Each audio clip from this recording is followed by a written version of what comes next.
Heaven Infinity. Let me tell you a secret. When I was young, I never really got tired of being sick. Yes, that was my little secret. I guess it's not a secret anymore. What were you expecting? I see you. Imagine all the love and special treatment that a sick person gets. You basically become everyone's favorite, whether your sickness is real or fake. You would be in bed all day and everything you wanted would just be brought to you. And I mean everything, even things you never wanted in the first place. The only time you would get out of bed would be to go and see the doctor. Well, that is not too bad either. It's your chance to get mom to buy you that toy you have been dreaming of. As enjoyable as this treatment can be, however, there is usually one thing much stronger: the fear of the injection. Just say the word needle and your patient is healed in an instant. Do you believe in miracles yet? Wait a minute. How do we call the fear of needles? I don't know. Maybe needle phobia? It can't be that simple. Phobias are usually words that make no sense and are impossible to pronounce. At least for me.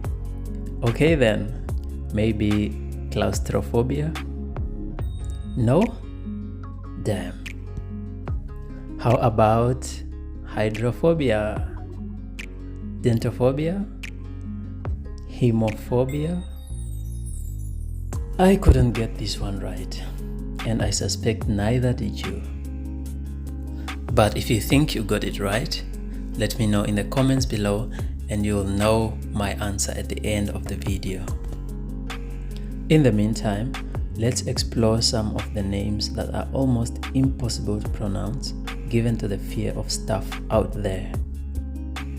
First of all, a phobia is an anxiety disorder involving excessive and persistent fear of a situation or an object, and being exposed to the source of the fear triggers an immediate anxiety response.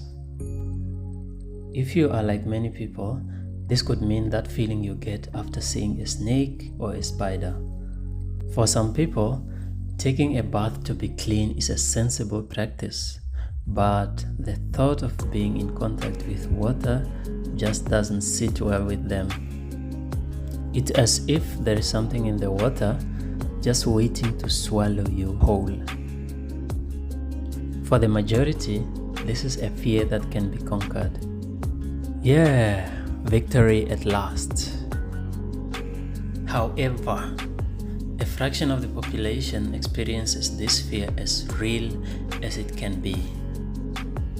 This excessive fear for showering is called ablutophobia. People with ablutophobia have true anxiety associated with showering, and they are convinced that showering is dangerous. Okay, before you tell me that getting anxiety from showering, or should I say ablutophobia, is ridiculous, hold on for this next one. The next phobia is the fear of men. Yes, you heard me right. I swear I'm not making this up. The idea that someone like me exists is scary for someone out there. This is not the same as the hatred for men, which is called misandry. The fear of men is called androphobia. Usually, people who have experienced or witnessed frightening experiences from men, such as child abuse and domestic violence, are likely to develop androphobia. I guess the lesson for my fellow men is, do not be a phobia.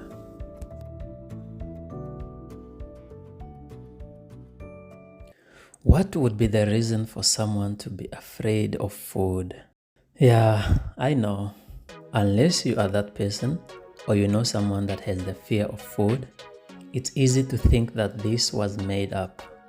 Why would anyone fear food, I hear you ask? Maybe the food has some form of life and it will start eating them from inside. Or maybe food is always poisoned. Whatever the reason, say hello to PHOBIA, aka the fear of food, aka run, food is ready. It's uncertain the cause of PHOBIA, but some people develop this condition because of experiences such as being forced to eat or becoming ill after eating, but others just get it. Nobody knows how. This next one has to be my favorite phobia, if there is such a thing. It all begins with a young warrior living his best life, using his tooth for the purpose it was created.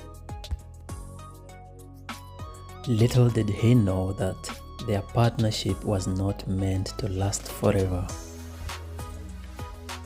At some point in time, the tooth would give up on him, and guess who came in to facilitate the breakup? The dentist! This marks the beginning of a new life, a life of the fear of the dentist. Dentophobia. Dentophobia is more common in females than in males, and it can develop from hearing someone talk about their experience or from embarrassment associated with having a tooth removed. Next time I hear someone went to the dentist, I'm not listening to their story. Now I have a quick question for you. Do you think you guessed the name of the fear of needles correctly? If you said trypanophobia, you may just be a genius. But if you did not get it right, no worries, you are not alone. This is a condition that's more common in children and becomes less as we grow older. It's reported to affect about 10% of the population, and I thought I was unique. Now, it's your turn. Tell us about your phobia in the comments below. It may just be featured in our next video. And while you are there, have fun with those like and subscribe buttons. If you enjoyed the video, please share it with your friends, and thank you for watching.